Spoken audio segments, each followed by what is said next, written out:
Wherapy. Therapy wherever, whenever.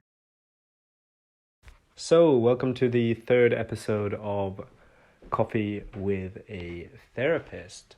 My name is Philip Anderson. I'm from Wherapy. I'm the founder of Wherapy, and I'm also a psychotherapist. As you can probably tell, I have a cold. And I happen to have a cold on the hottest day of the year, which is really annoying. Yesterday, I slept with a fan on, and I think that's what gave me the cold. But what are you going to do when it's really hot outside? You want to sleep with your fan on there. So, nothing to do about that. Now I'm going to make myself a cup of coffee, and then I'm going to talk to you about social media and depression.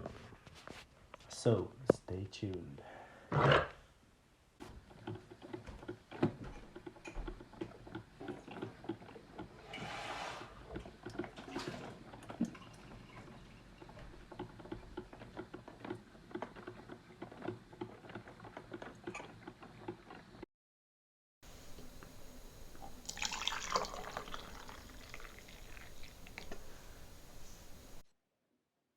So now I've made my cup of coffee and I've sat down on the sofa, and it's actually started raining outside, so it's really nice. It suits my cold perfectly. Um, and I have my dog Robinson next to me. He's cleaning himself, and I've got my computer with all the stats that I researched for today's episode. And the stat that struck me the most was that in the non-virtual world, in the non-social media world, people talk about themselves about 30 to 40% of the time, whereas in the social media world, the virtual world, people talk about themselves 80% of the time. And this isn't really a surprising statistics. I can't speak today. A surprising statistic, but it is when it's written on in black and white on a piece of paper, or on, as in my case, on a computer screen in front of you. It it really kind of strikes you. That's so true.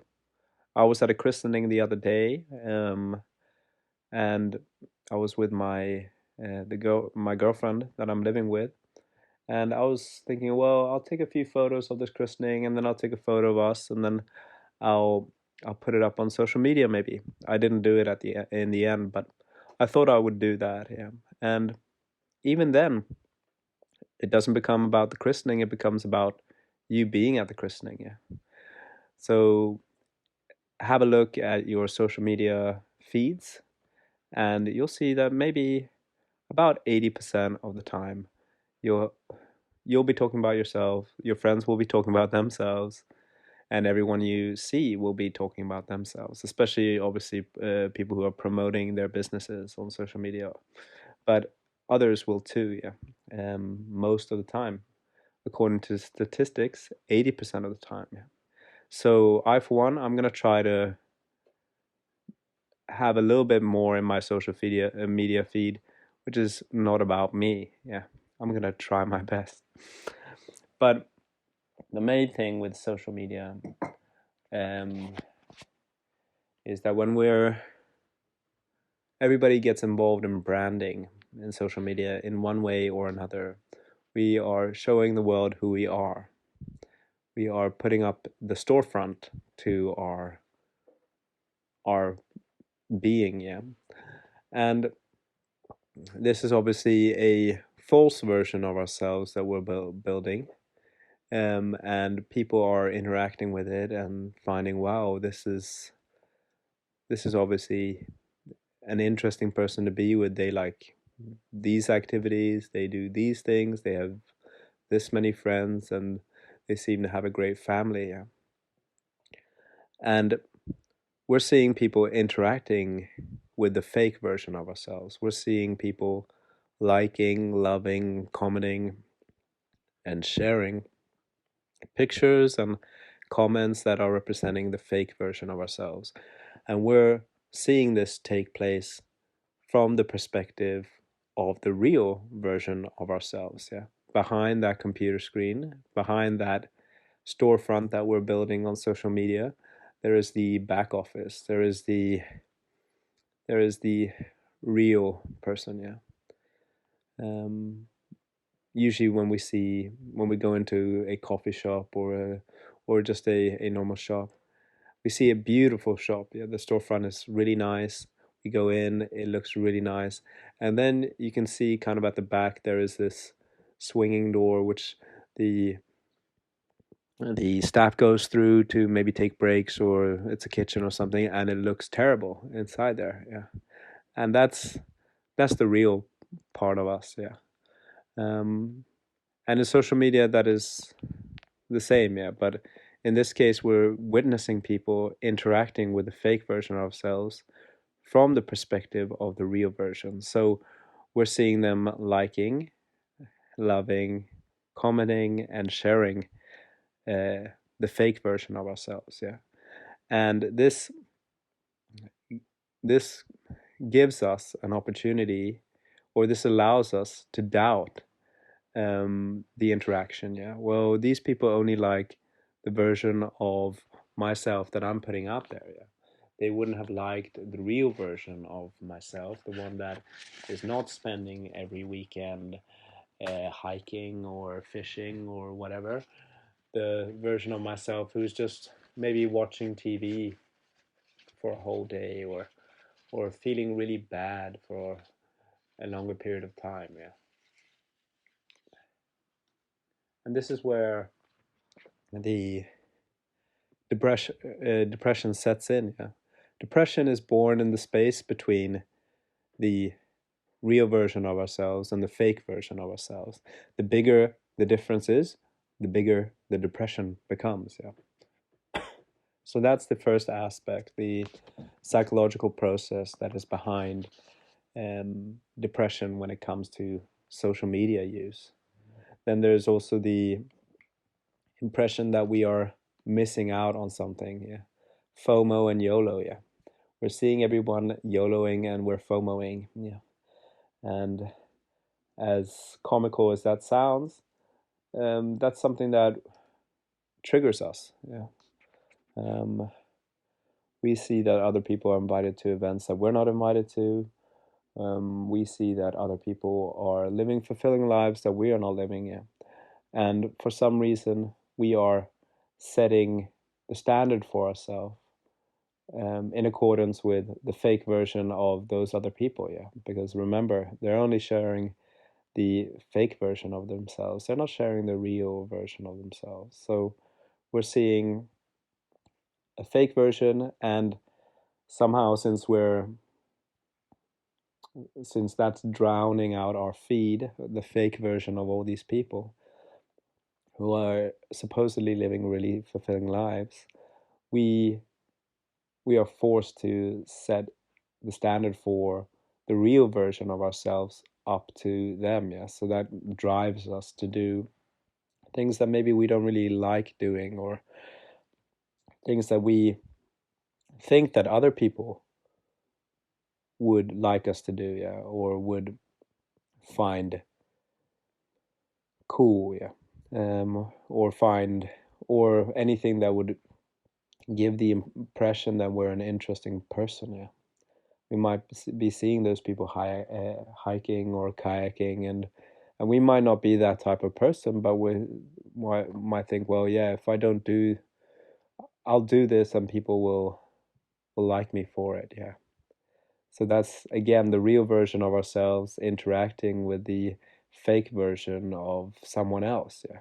So social media is all about the real person behind the screen interacting with the fake version of themselves or the fake version of someone else on the screen. Yeah. And there's a lot of image management. Yeah. We also, in some way, become a spokesperson for ourselves. Yeah, we've made a brand. In my case, brand Philip Anderson, or in your case, brand blah blah blah. Yeah, and we become the spokesperson. So if we say something that someone else finds offensive, or we say something that someone just doesn't agree with, we expect, or we're kind of forced into some sort of image management, or kind of uh, disaster management or whatever. Yeah, we're made to kind of patch things up. Yeah, and that's something that we haven't lived with prior to social media. Yeah, prior to social media, we could just kind of speak our truth and be the true version of ourselves, um, and have very little consequences for that, because we'd have a smaller friendship group. Yeah, or on the other hand, we'd be a little bit more mild in the way we uh, we show ourselves to the world, because we know that there are people who will react to that in real time as well. Yeah. So there's a bit of both there, but the and either way, sorry, I'm breaking off a piece of tissue here. Either way, there's the stress of image management. Yeah, either the consequences are are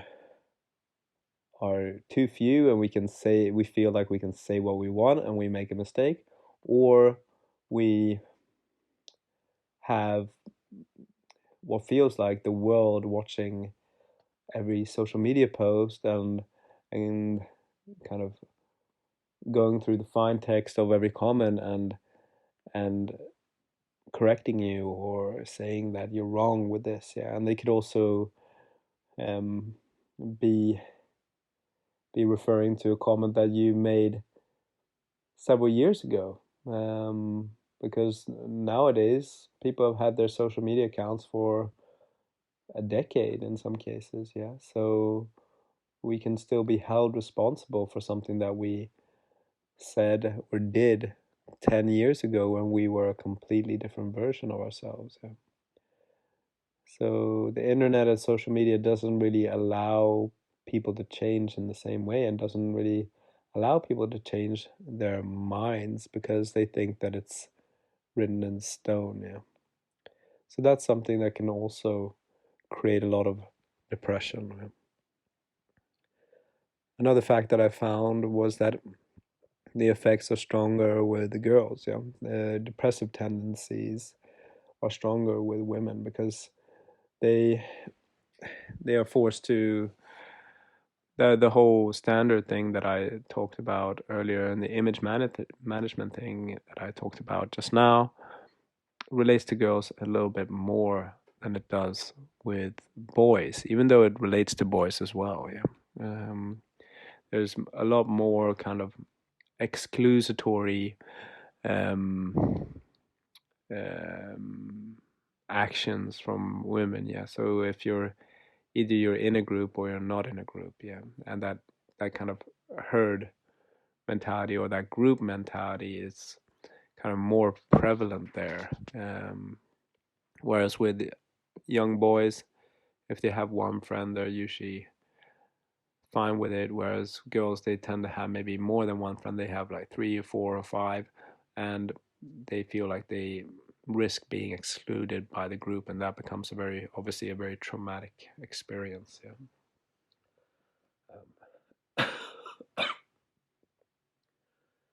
Um, and then, yeah, social media also leads to chronic sleep deprivation, and as a child psychologist, I can vouch for that. A lot of my clients, in my day job, yeah, I work as a child psychologist during the day, and then I have my own private practice online, Wherapy, in my free time.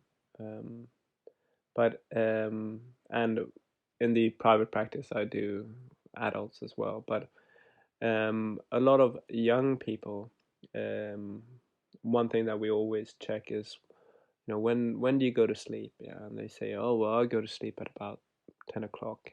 But then we find out that they go to bed at 10, but they don't fall asleep until maybe 1 or 2 a.m. because they're scrolling on their social media accounts. Yeah, and then they have to wake up the same time for school.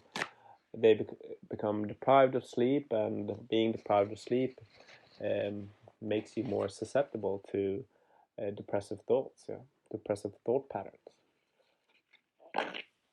Sorry about this. Sorry about my cold.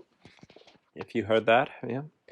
Um, and then another study showed that people who use more social media platforms, or more different ones, maybe 7 to 10, it says in this case, as opposed to 0 to 2, are more likely to experience depression and anxiety. Yeah? And that also isn't really shocking to me, even though it, when you see it written in black and white, you think about it a little bit more. Yeah. The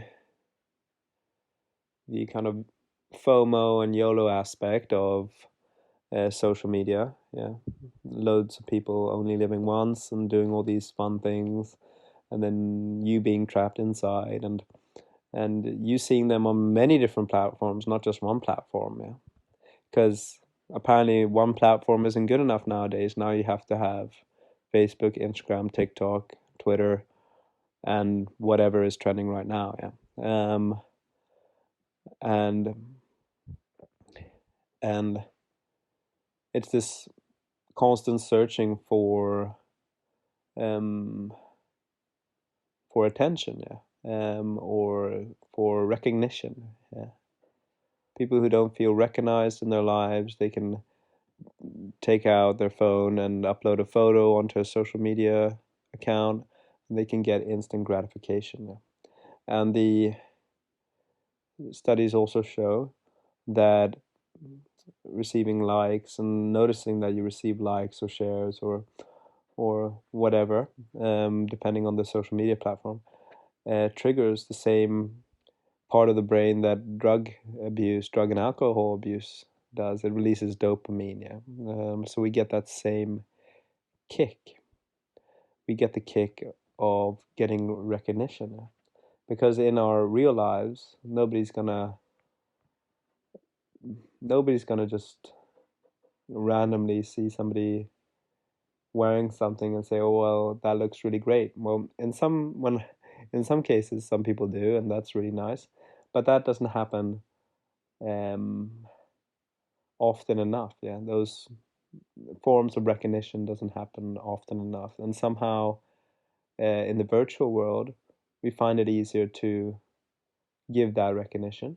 We also find it easier to give negative critique. Yeah, we all want to be nasty to each other on social media, but somehow that all becomes easier, even though the positive remarks. Yeah, because we feel a bit embarrassed giving positive remarks in real life. We feel that it's comfortable having that screen between us. Yeah.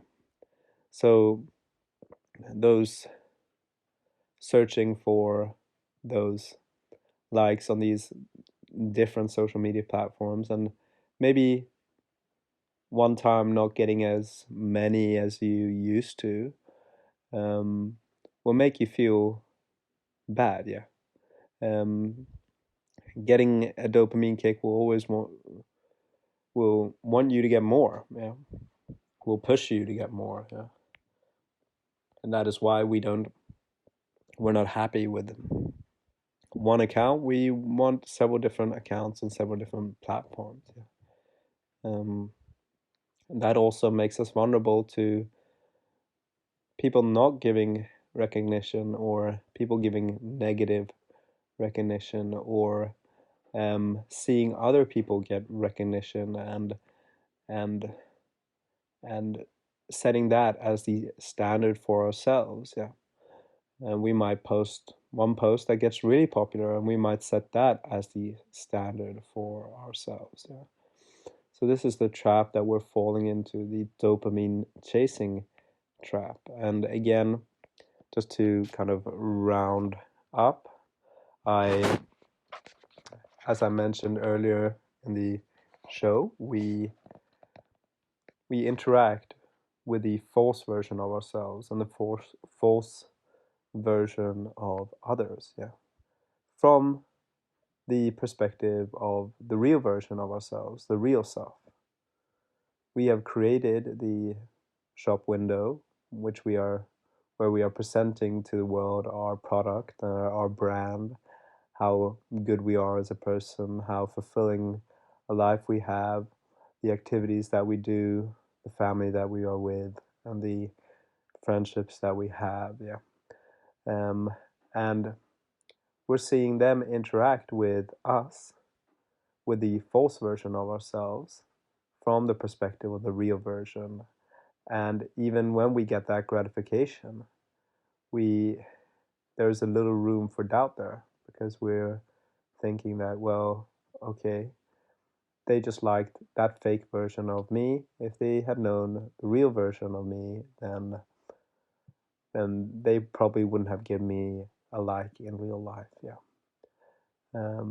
And same goes for the people who are posting on our feed, the ones that we are seeing, the videos from our friends and the photos from the other people that we're following. Yeah.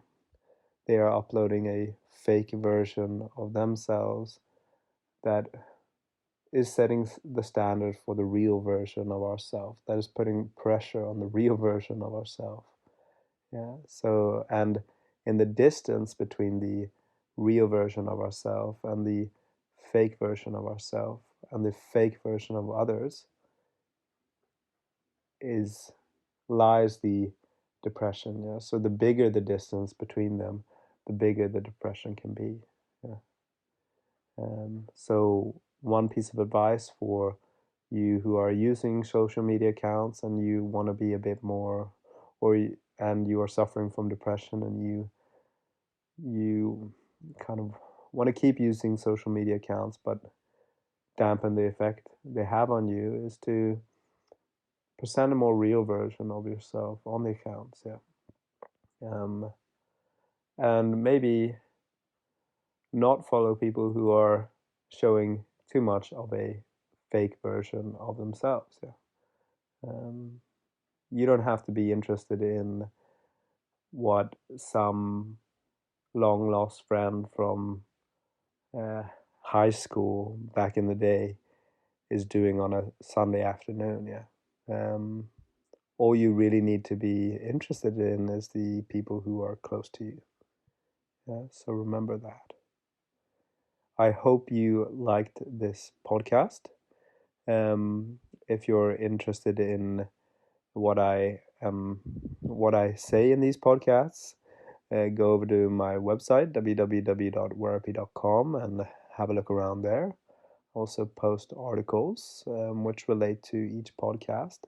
So I'm gonna publish an article later with all the facts, all the stats that I gave in this podcast. So go over there and have a look at it. And if you're so inclined, consider donating to keep this podcast going. There is a link in the description below. Thank you very much and have a great day.